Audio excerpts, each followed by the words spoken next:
Donc c'est président Félix Naza Mayele était. Aza Mayele, président Félix Naza Mayele mais Mayele na yeye moko kokate. Donc il faut Mayele ya peuple ba force tout tindika ba grand joueur nso ba otambola. Ah. Moni biso RDT vision la des alliés le changement de mentalité. Côté justice, le chef de l'État est en train de faire un effort.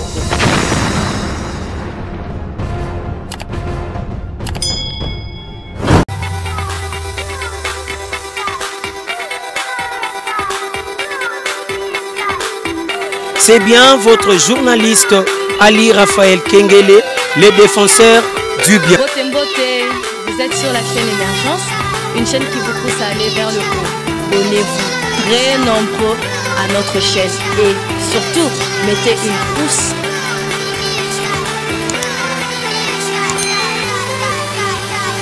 Voilà, Émergence One TV avec Saint Thomas Bukamona Bukakwikila par rapport à Évangile.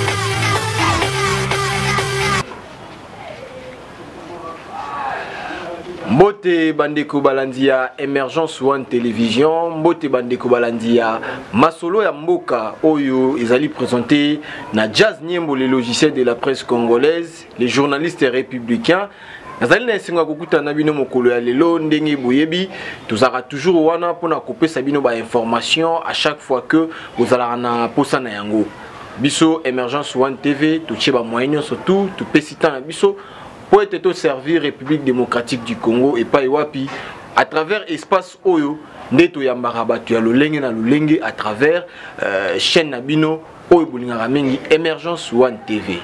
Mokolo ya lelo to yambela bino mutu moko Oyo azali très important, c'est un monsieur azana kati ya politique ya mboka na biso, il est responsable, il va se présenter, il va parler de son pays, la République démocratique du Congo et puis il va parler aussi des actualités au Ekosenga Bozwa quelques bianou na katina yango.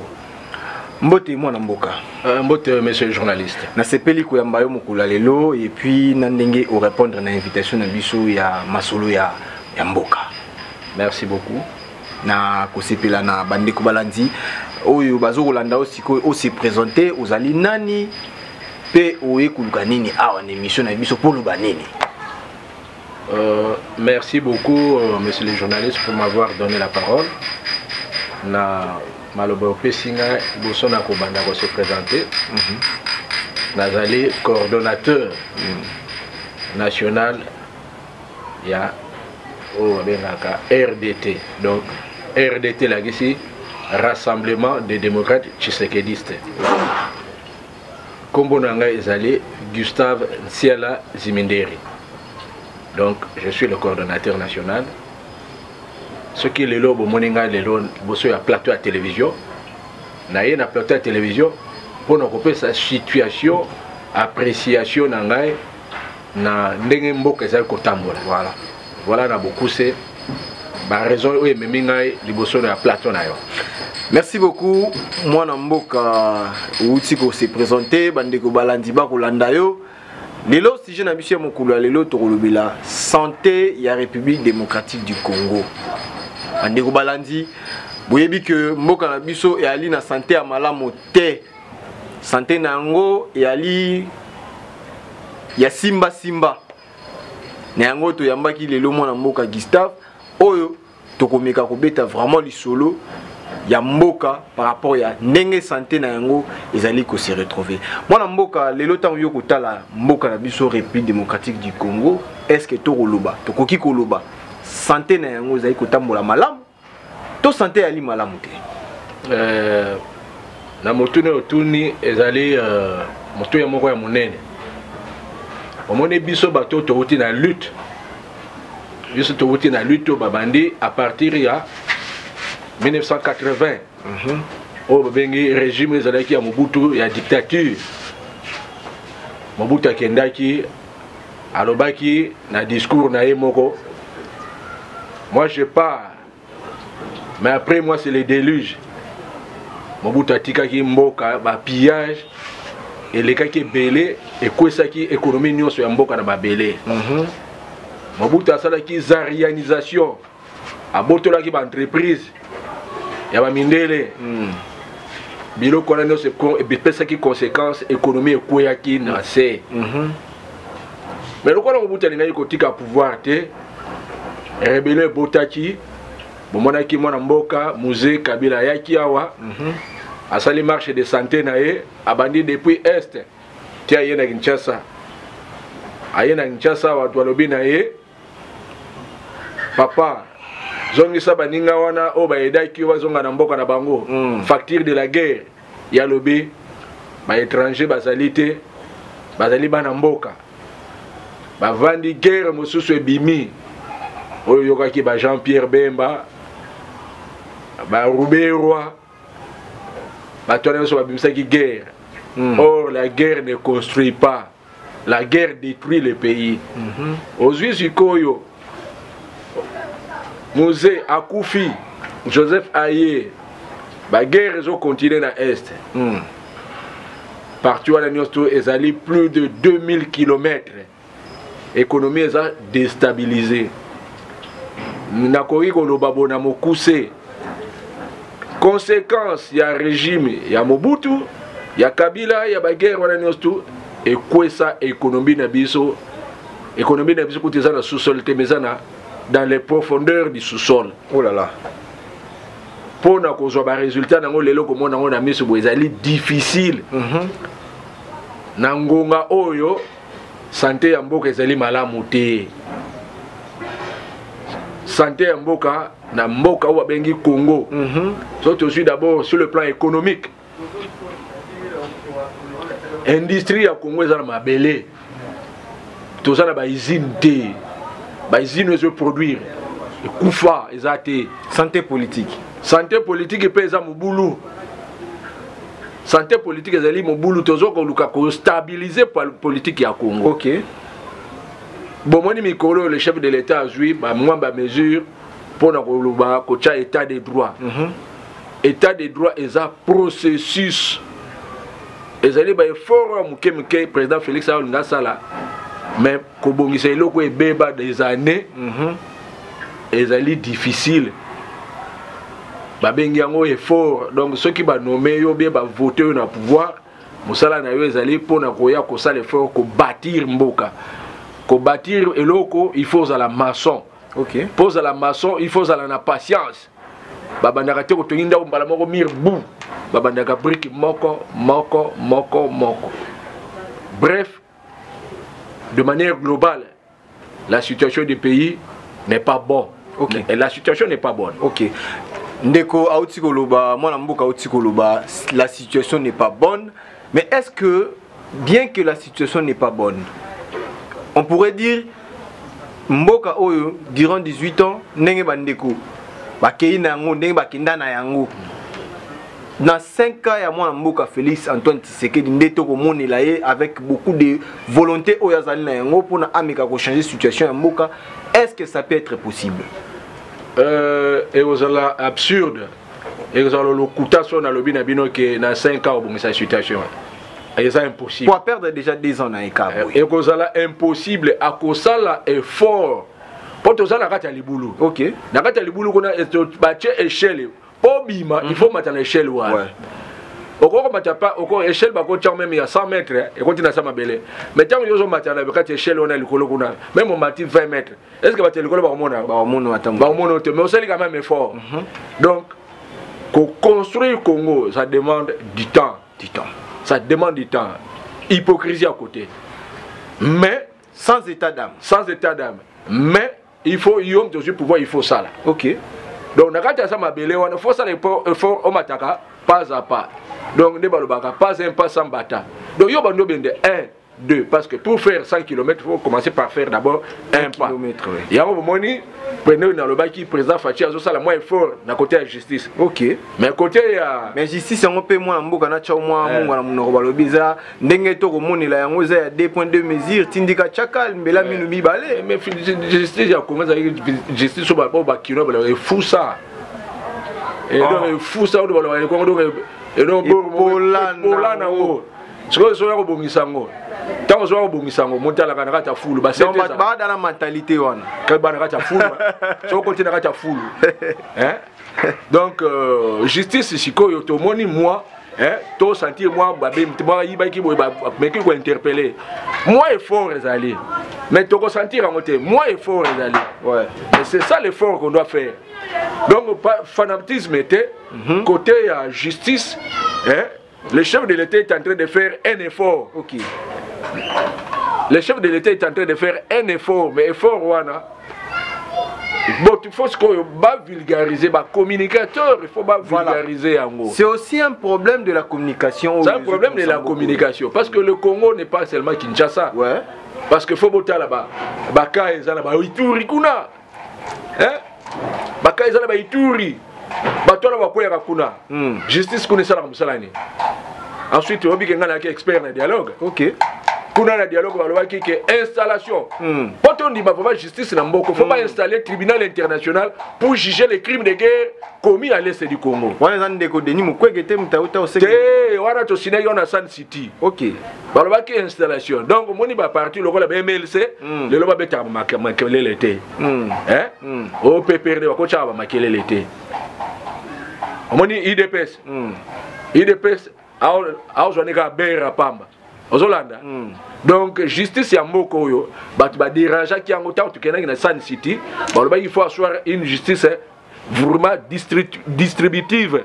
Vraie justice et vanda ba o nyos to ba boma bat parce que na mboko bat ba boma bat baza. Ba ali belé même na pouvoir aussi. Bat ba boma bat baza minduki. Parce que vous avez minduki ezali fait il y a crime et là tout ça parmi ba mécanisme autorisé. Mais sur le plan constitutionnel et le bic est pour article 64 yo moko yebi otango. Mais bato bazo minduki na mboko ba boma mboko yo pe ba boma population. Mais bato na ba kufaki ba population ba kufaki baza na droit ya justice. Biso to senga ni ba droit wana. Justice ba benga justice juste ba massacre ya o katikala wala. O ya makobola. O nito. O bato ba koyaki na aéroport awa. Hein? Bato ba beta masasi mukolo kabe Etienne Tshisekedi utaka matadi campagne. Ba beta masasi. Bakunda batu na ba fausse commune na Maluku. Justice toluka ba toluka te bandakala te. Mais siko mwana mboka to kende ndengwana justice oyo kosenga omoni ndeko Félix Antoine Tshisekedi ya lobi ndenga zibo kondina ye eza ya ko fuiner na passé te. Yo ko expliquer ba congolais ndenge nini ya lobi a ko fuiner na passé te. Et olanda ndenge nini bato ba batu batakala. Le peuple est souverain. Président de la République Azali Mwana Moussala est peuple. Ok. Donc, il faut avoir un patron, le peuple a Sengeni. Que demande le peuple? Faut que tu n'as pas que demande le peuple? Peuple a Sengeni. Justice. Alors, quand il y a un seul homme, papa journaliste, Bino Bapandi Sango, Bino Pebochaka des ordres. Balobi, la justice élève une nation. Mais bien sûr, justice en mobulu garbo. Ce que vous faites vous l'année. Hein? Mais bien sûr, on peut savoir ma réponse. Il y a population là bas. Avion et quoi? Tous les là-bas, tous les là-bas suite. Justice c'était. Et ça nous sala na moto. Et ça vous aider. Mais nakati ya justice wana to ebi que depuis ndeko Joseph Kabila depuis l'histoire. Na kati ya mboka na biso ba enquête oyo esalamaka na mboka na biso et aboutisaka nango na eloko te yom de lobi ndeko Kabila nga na tangi ndeko Kabila te na lobi eza lelo te tour na biso et tour ya opposition de toujours pouvoir to doza na wana le chef de l'état oyo ya Congo lelo na mandat na ye il faut vendre sa justice eza la pona parce que justice ba sala normalement pour la justice, c'est ça la pour la justice, c'est la riche. Mais tant le monde évolue, c'est là on est équitable. Le peuple n'est pas à la protéger. Équilibre fait ça. Équilibre moi ça. Est-ce que vous sentez équilibre? Bato nous sommes ba bela l'état, ba so ba bela l'état, ba lupango l'état ba juge ko. Ba yibi OK le côté on a permis la fleuve ko ba on est ba zo aucun c'est le coup ko lo baté. Ah y compris na rapport à l'état, ba société à l'état, ba teka donc il na na c'est le ndako ba otonga. On les a justice. Moi pas journaliste. Na lobby bato ba otonga ba ndako na nsele kuna ba concession ba 8000 hectares. Ba ndako minene mbongo na bazwa ngo wa po bato no so tozalaki na ba opposition ba ki na mbongo te mutu moko te azalaki na mbongo ko ba jeep siko lelo bazwa ba jeep wana ndenge nini po basalaki nini ba yibaki lokola ba kangi bango te justice etiki bango parce que rôle ya procureur zalini c'est la recherche des infractions voilà mutu moko komi à la muka na tonga komi na 50 maisons étages oh là là hein procureur rôle la recherche des infractions toujours mon mutu komi na mbongo ebele mais au Barbien en français, enrichissement sans cause. Mais qu'est-ce qui explique aujourd'hui de voir quelqu'un à peine nommé, quelqu'un à peine quoi assumer poste moko il y a l'État à Roussomba Bilo et ça nini, ça explique quoi? L'État, au Monico, au Moni bamdele bamdele na extérieur, ba mona biso ba congolais ba benga biso ba kleptomane. Donc tout ça ba fa quoi. Ozo mona ba intellectuel congolais ba fa quoi. Donc Monika mutu avant na diaspora azongi ne awa shita sima ayeka ufakula patina baza na droit ya vivre mais tant ba ya faut ba ya pour ba construire Congo omoni ba mao batanga na ba France batanga na ba Occident ba japonais ba chinois ba ke kotanga na Europe bazongi na mboka na mopona ko tonga mboka na bango c'est une bonne chose ozolanda to le bitike batino sa diaspora ba fa quoi mais la grande majorité baza ba fa quoi ba congolais pe bo bazali awa wa dirigeant pe bazawa ba fa quoi okuti ba fa quoi te donc grand miyibi longo ya liboso tanga olinga kota vrai miyibi alingi kaka yiba siko mboka ebonga ndene o mona mboka mobimba pour d'Amérique lipa mutaza na tongo social lipa lipa kuti ezali kidesa ekondi donc les sept lipa o batu ba defa lipa est-ce que salama is a possibilité 20e siècle tozali ti lelo boy on dit constitution Congo le bibo. Tout Congolais a droit à l'emploi. Oui. Mais les lobos, 94% de la population congolaise est chômeur. Ce que vous avez la justice à Moussa. Donc, justice n'a biso, ils ont musala kasi ya kusala. Oui. Donc, oh, tout le monde est logo nanuti. Oh, on n'a rien. Comment un pays comme le Nigeria va payer le quoi le Nigeria? Le pays le Nigeria, il y a un budget de plus de 100 milliards de dollars. Mais Congo qui a plus de richesses que le Nigeria, il y a un budget de 4. Mais 4, on a flou ndamou na 4. 50% peut financé par l'extérieur. Oh là là. Si vous avez un pays, vous avez un légal. La pécoution est remonée qui t'étit dans un mot, n'a aucun pays dans un mot. Donc, pays dans mais regarde ma bello, car ma bello, ok, moi, qui n'a qu'à t'y mais si vous payez en gros, total à payer, ça fonctionner. Donc, population très pauvre. Au monde, n'a pas ce cas. Ok, dans la victoire, ok, dans la ville. Au moins, mutala li na mabele donc nzaleleki mutuana azana ba portable donc na mukwe mona na me mutaki pakaya zate donc mutua kondi au moins ba maboma ba vandi na ba balabala mutali boma tina mutali batali boma tout ok na sera Raphaël au moins ba maboma balala ta 10 bato maboma landela bango longola ngona nzela zate mutua ko soigner bango azate justice sociale les aliwa parce que bien oui justice sociale les awa pour Moutaza Liboma, il fallait avoir la prise en charge par l'État congolais. Mais l'État qui part à Batouanate. Ok, moi, le phénomène chèque. Mais moi, l'enfant doit être protégé. Mais qui protège les signé même dans niveau constitution. Qui protège les enfants? Les chèques, ce sont les enfants abandonnés. Ce sont les enfants congolais. Les fous là que vous voyez dans les rues là. Ce sont des Congolais d'abord. D'ailleurs, moi je me pose la question. Le gouverneur, le premier ministre, les chefs de l'État, bon côté va vendre. Batouana nyostu ba pauvre wana les o ba benga ba délaissé ba fou wana nyostu batuna ka tant mbule beta ba sala ka ndingi nini bato ba vivra ndingi nini tant mo ebima ba la ka ndingi nini. Est-ce que se pose d'abord cette question? Ce que va bela nani ya ko soigner bango azala besoin ali na 12 heures qui s'occupe ali ka ndingi nini botuna na ta moi question wana mukenanga entre nous les Congolais nos frères fous bazaba tu moko obengi baba nani fous. Nos frères. Ce sont nos frères. Ok. Ces fous-là, ce sont nos frères. Nos frères des Congolais. Oui. Parce que, rôle d'Abisso, sans pouvoir, c'est pour protéger le peuple. Comment protéger le peuple? Par les sociales. Par les sociales, les alliés santé, éducation et habitat. C'est que c'est un peuple qui est là. Oh là là, oh là là.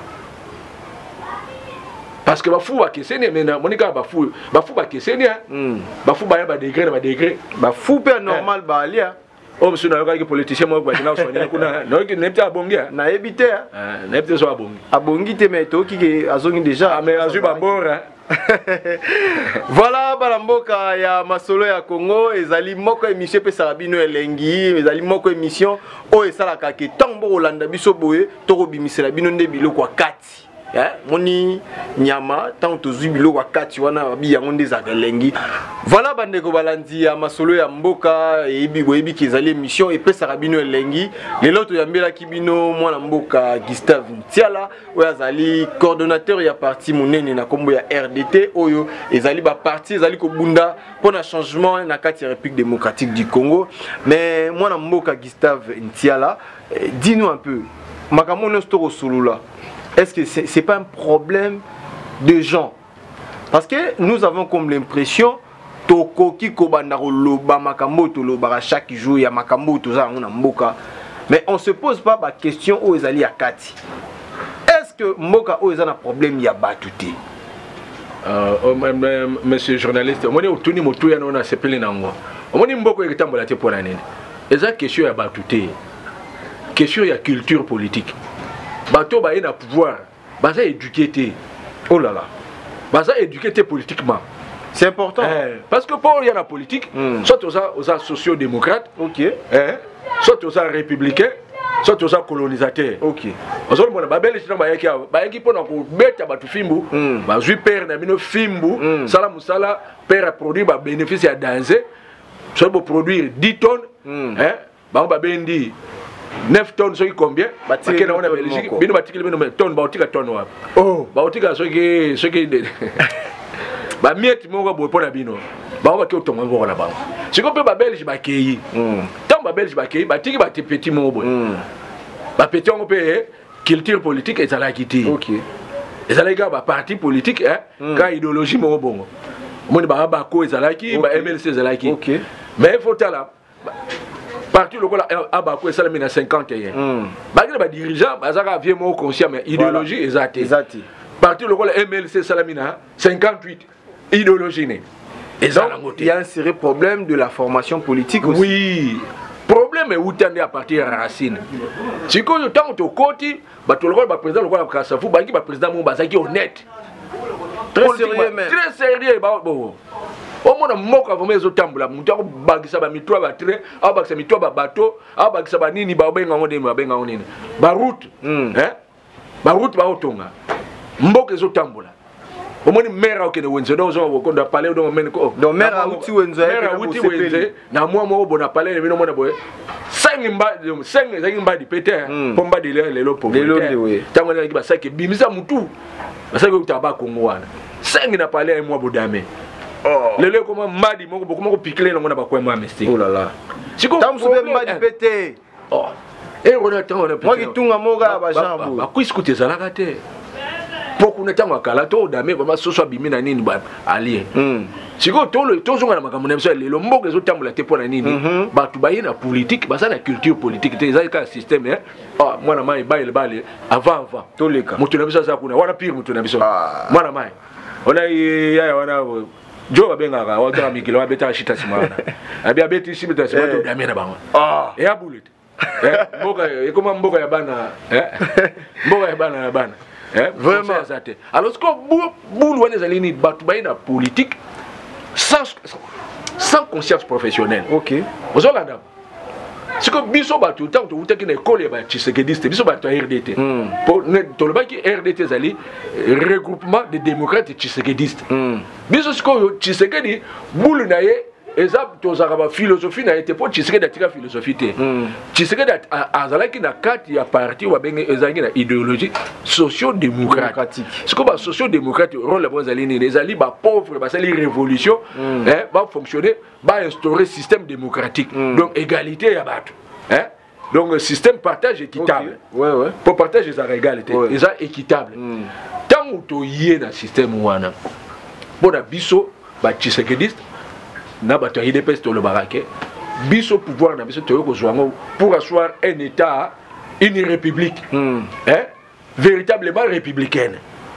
C'est quoi république na biso pour na biso bato ya IDPS biso bato RDT plutôt il faut makambo république état unitaire wana to linga ngote za la répéter biso to l'état pour un état fédéral aux Hollandais et asseoir un état démocratique où tout le monde se soumet à la volonté du peuple ou un état socio-démocratique. Un état ce qu'on appelle socio-démocrate. Donc tu y pour la bola il y a peuple et là quand les bosso tokotonga banda kuya il y a population. OK. Tokoya pour la nini ko ça la population aliata 3 fois par jour. Et ça la population la mukina tongo biloko ya kolia ezali. Ba ciment oyo ekita e comme ba $1 comment ciment cause la plus cher na Congo pourquoi entre temps biso mo to la société ça ba ciment ba on a silu to na sina to na ko ta ba cop et quand ta ba cop na ba somba ba ciment na ba Turquie ba Chine ba o te la so le cher non wa Congo azala na sucre na ya ko te ka sucre na kiti sa sucre kiti sa farine kwilungongo ka ba bomanga ba kwilungongo ba bomasko ni tout non le vrai problème c'est que le Congo ne marche pas parce que tout ça na la bourgeoisie comprador. Donc bah tu vas continuer à pouvoir travailler pour l'intérêt de la population. Mais est-ce que c'est pas un problème de la conscience politique? Mais est-ce que la conscience politique est exacte? Parce que pour avoir la conscience politique, il faut avoir l'idéologie politique, la philosophie politique. Ni la idéologie la sociale démocratie. Mais la doctrine africanisme, solidarité bantou. OK. Lelo est-ce que na Kinshasa on va avoir petit bail que nous damé sur la bâtiment sous et ça la raté son damé la parole sur bien que soit kindoki danser voilà faut boule ba panza biso wana ba diviser pour bien régner. OK ozolanda siko ba dirigeant mingi tamba okota omonika muto chika asisa chika fona sisi chika fona koma riche est-ce que ba sisa chika pour koma riche faut servir nemba ba koma ba silisa la classe pour bando sala au servir mboka yo poza la malamu. OK mais mutu no sto alingi ka koma keneka na ba parquet yo mo otalaka oleli kene na ba ministère kene na ministère ya finance kene na douane kene na enseignement on se sentir que non télévision faut pas changer télévision ba grille ba programme de la télévision il faut ba programme éducatif ezala. OK bonjour conseiller bato transparence en ce qui concerne les finances on gère les finances comment so yibi basala kandé nini sur le plan éducationnel, on se comporte comment? Tout le monde est musicien congolais, est éduqué. Est-ce que le ministère de la Culture a chaque tranche de l'éducation, il y a artistes? Exact. Mais tout on a tout rôle au surtout on a mon mboka Gustave Ntiala, oui que na politique il y a ndeko Félix Tshisekedi Makambouana, surtout c'est aussi ils ont responsabilité parce que na nyoso wana pesa manque ya communication ya politique ya mwana mboka Félix Tshisekedi parce que fa banangonde sikoyo oui rôle ya rien ne se fait oui faut que ça ya peuple parce que peuple rôle na ceux qui vont poni batu bo diriger batu na pouvoir bino pe faut pas mano servir c'est ça la démocratie. OK mais peuple congolais sera team na pouvoir à servir à la papa so balobi de yo me malibango de yo ndimi osala musalo bon eza combien 50 kg ko mema bon tchango na muko yo so ko te peuple osala ni à sa charger na alors est-ce que président musala ni yango na fa sala musala na ye mais l'exécution na bino il faut bo servir pe batu mususu peuple fa sala éveillé bino vous éveillé té ya to senga peuple la muka peuple congolais la muka na obi la muka wana te la muka oya ko la le peuple congolais la muka ezate o ya loise hein.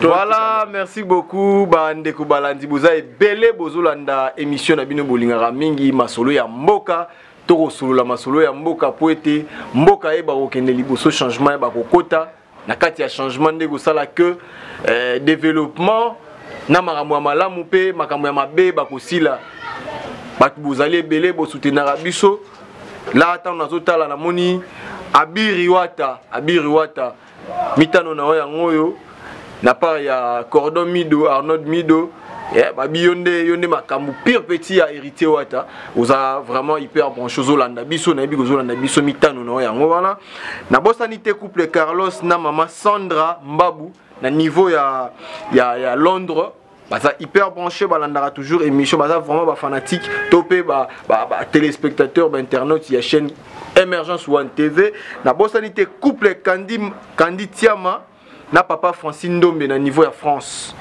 mitano na yango wana to continuer toujours na maître Fabrice Loboko yango wana maître balobi trop sommes trop donc to continuer toujours na ndeko Gustave Oazali cordon ya RDT mwana mboka Gustave tozali ko chité malembe na émission na biso ya mokolo ya lelo porte na biso za polele na ngongane surtout o rozana posoleka eza polele pona yo question na biso ya mususu ezali toko kende toujours na marambutali et gestion santé ya mboka na biso lelo tango toko tala mboka ndenge ezali ko kende est-ce que ezopesa biso espoir avec mwana mboka Félix Antoine Tshisekedi parce que na nyoso to uti solola a ebiki maramboloba ezali belé na o il faut ya sala o eza même danger peut-être à incarner même vision a été bon voilà problème ezali moni question opposer question Bino presse vous poser question. Mboka et le président Félix c'était Mboka et Bissonios. Espoir ezali parce que c'est la volonté populaire qui pousse les dirigeants à bien travailler. Donc il faut partir où on a tout changé modèle na biso.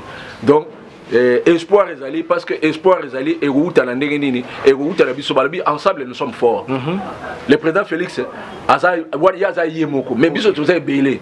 Alors ce qui biso ne story to pesi maboko simanae to yena simanae o pesi maboko to kene liboso ko pesi aussi maboko lengo laksani tozo tidikaye OK tozo pousser na makanisa malamu oyo obungisa mboka donc so to pousser moi là lamuka tala no bulbulu bandi kotoyo papa kola tala non social tala social ya kotoyo tala sécurité est zaboye armée kuna ndeni ba bariba tio zawana ezakata yo fo olamuka OK yango espoir kotoyo ezali mutako sabinote dans ces pays personne ne viendra plus prendre ce peuple en otage. OK. Donc démocratie c'est qu'est parce que démocratie c'est un processus. Mais batu musuba lobi mboka bote ki on a mboka ba Rwandais. Rwanda za partout na mboko facture en mona ngwa. Facture ba teka mbona ba Rwandais. Effectivement na kati armée congolaise ba élément ba infiltré ba tchaba ndoko tchaba zali. Na kati de zone de défense wana. Ba tête na ngwana na commando bana ngwa ba étranger ba zebele. Mais mboka e bo ndengini. Et bon, moi, mboka mtaza na tete mboka. Bino bo pesa nga ndeto lobi to chai maboko. To bimisa ba étranger na no ko bimisa bango libanda. Eza ba technique eza facile c'est simba. Oh, eza ba technique be tant ndep ba bimila ka. Stratégie ka. Amale demi. OK. Donc c'est président Félix Nzana Mayele te. Aza Mayele. Président Félix aza Mayele mais Mayele na yeye moko kokate. Donc il faut peuple Mayele ya peuple ba force tout au tindika. Ba étranger na so ba otambula. Oh. Parlons un peu de RTD, vision na bino RDT, vision na bino ya makasi par rapport à la lutte au bozana ngozani. Ah. Moni biso RDT, vision na biso ezali bosoni le changement de mentalité. Changement de mentalité dans la gestion de l'État. Donc eloko ya l'État c'est l'État. OK. Ensuite faire du Congo un paradis. C'est possible. Congo est capable de faire face aux États-Unis. OK. Tous les peuples sont boité. Tous les peuples sont soutenus. Donc nous avons la capacité. Dieu nous a donné tout. Mais tout n'a pas des opposés problème. Mais quand minorité est boité, on a une théorie il y a Tshisekidisme. Aux Hollandais, il y a sociodémocrate. Si tu as une application, transformation de mentalité au Salamana pays pour Balobi, pour faire 50 km, il faut commencer par un pas. Parce que pas on est allé à l'Ebosso, changement de mentalité. Biso to sengi boye, biso ba Tshisekedi. To senga na président Félix, ba jeep wana nyoso ba prado wana nyoso elungwa. Pour peuple la tambola na prado té. OK. Pour ba prado wana mona moko boye 100 000, 130 000. Pendant que ba bis na cité zaté. Mais est-ce que va réduire même le salaire à député et à fonctionnaire à l'État? musala mo ba osala ya malonga na mboko to moni zate. Comment un député national va fouter 13 000 dollars ba musala moko to mona ba osala na mboko ya moninga ina za na ba sentiment vraiment te ba député pe ba sala ba boulot ba sala pe ba loi. Eza bango ba osala ba loi. Po bino mikanda on mona wana ko komeza facilité. OK. Eza nde biso ne to sala ka musala na biso te. Biso peuple, faut to benaka na parlement ko tala munini musala. Yo est-ce que yo ke na l'assemblée provinciale? Balui baloi ko nini côté ba benga ko na be edit. Ah on a parlement ba benga ba loi. Biso ba leader. OK de université, combien d'étudiants ba na université qui na parler du peuple ko tala. Ba tuna ke ba loi ni bo sale. Na année on a moi bo sale combien de lois. Biso to tika batu wana kuna bangona batu wana ba siamaka.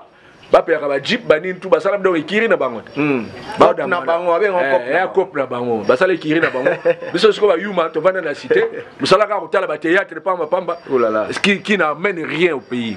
Le vrai problème c'est que ce n'est pas les députés. Les députés doivent faire son travail pour ba norme ezali. OK biso RDT question na biso ezali ko kota na gouvernement ko travailler na gouvernement na au niveau territorial, ba bourgmestre, ba administrateur du territoire, dans ba service à renseignement, pour nous même le vrai changement, pour pouvoir ils mbalo, et ça pouvoir il y a changement, il y a changement de mentalité. OK. Donc on gagne ensemble, on mange ensemble et on partage ensemble. Et on meurt ensemble. On meurt ensemble. Tant qu'on va manger, ce n'est pas dans le sens péjoratif. OK. Manger c'est de parce que mutunu so azosala azana droit salaire. Il y a un autre senga que biso batuya Congo, population à Congo, tout l'amuka, on ne libère pas un peuple, le peuple se libère soi-même.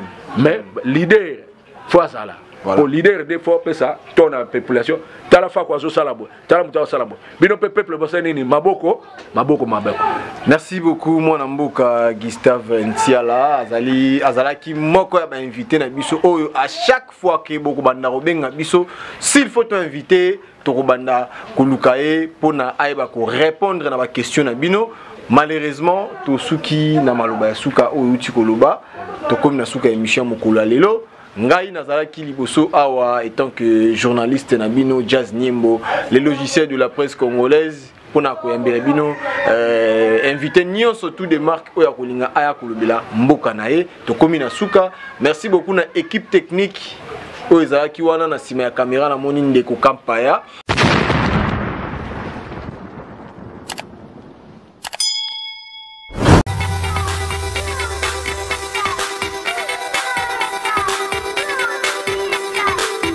C'est bien votre journaliste Ali Raphaël Kengele, le défenseur du bien. Vous êtes sur la chaîne Émergence, une chaîne qui vous pousse à aller vers le haut. Abonnez-vous très nombreux à notre chaîne et surtout mettez une pouce.